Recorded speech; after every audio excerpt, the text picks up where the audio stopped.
Jadi kalau wafat seorang ulama, ibarat lampu ini, ada 100 watt gitu, nggak ada gantinya 80 watt nih. Kita nggak akan bisa mencarinya.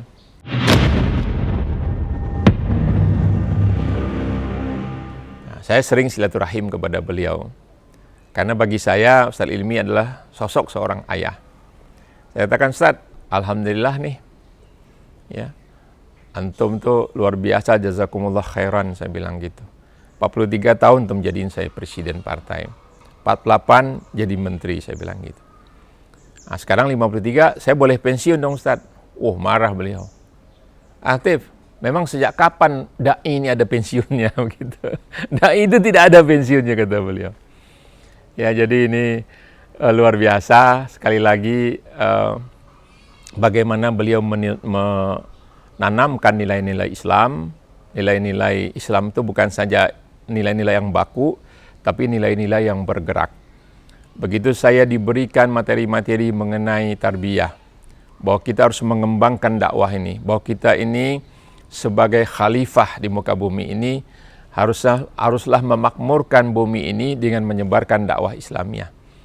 Jadi cita saya sejak saat itu, my last choice, ya, pilihan terakhir saya itu adalah insya Allah mudah-mudahan Allah memberikan keistiqomahan tetap sebagai da'i. Nah, jadi yang lain-lain itu apa? Kadang-kadang ditanya juga sama wartawan itu, ya. Jadi Bapak tujuannya tadinya apa? Cita-citanya da'i, saya bilang. Jadi menteri presiden itu sambilan aja, saya bilang gitu. Saya ini guyonnya gitu ya. Tapi itulah jalan kehidupan yang Masya Allah, seorang Tifatul Semiring yang tadinya bukan apa-apa, kemudian mendapatkan bekal yang luar biasa dari Allahumma'arham Ustaz Ilmi Aminuddin ini, sehingga saya pun seringlah diutus ke daerah-daerah untuk menyampaikan bahan-bahan tarbiyah dari beliau. Dan memang ya, saya juga belajar tafsir dengan ustaz-ustaz yang lain, ada juga dengan Dr. Salim, dengan Ustadz Abdul Hasib, waktu itu Allahumma'arham Ustadz Ahmad Abdullah, dan guru-guru kita yang lain.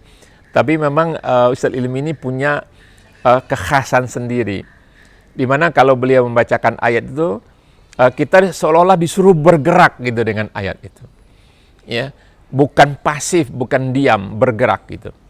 Ya, itu doktrin itu sangat luar biasa. Kalimat la ilaha illallah itu aktif, itu adalah kalimat yang ekspansif gitu. Obsesif, kata beliau gitu. La ilaha kalimatun nafi, illallah kalimatul itsbat, kata beliau gitu, menekankan itu ya. Ya.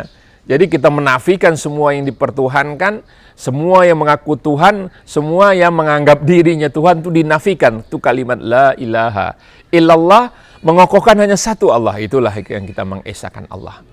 Itu sangat berkesan dalam kalimat-kalimat beliau itu, menghujam ke dalam hati saya.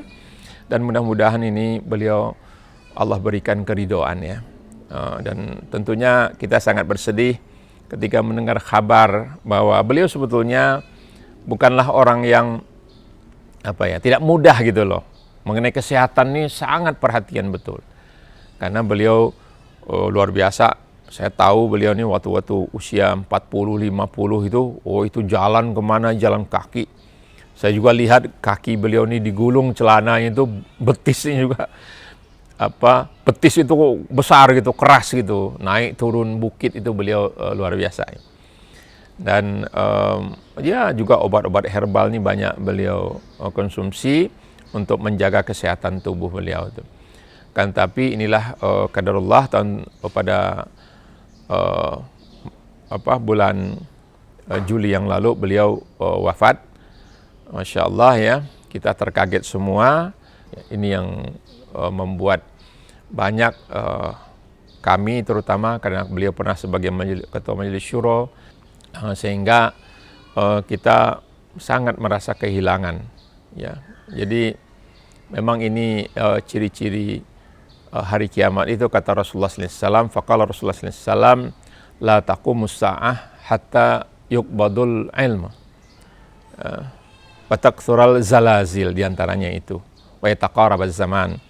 Jadi kata Rasulullah, tidak akan terjadi kiamat itu kecuali, kata beliau, dicabutnya ilmu. Ya, dicabutnya ilmu itu adalah bil wafatil ulama. Jadi kalau wafat seorang ulama, ibarat lampu ini ada 100 watt gitu, nggak ada gantinya 80 watt nih.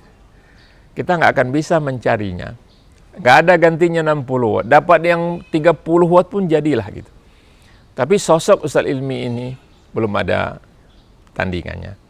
Ada ustaz lain dan bidang-bidang lain, ada yang memberikan ilmu yang banyak, tapi beliau ini memberikan ruh, hamasah ya, semangat, spirit untuk kita tuh bergerak. Jangan diam, perbaiki umat ini, berbuat baik.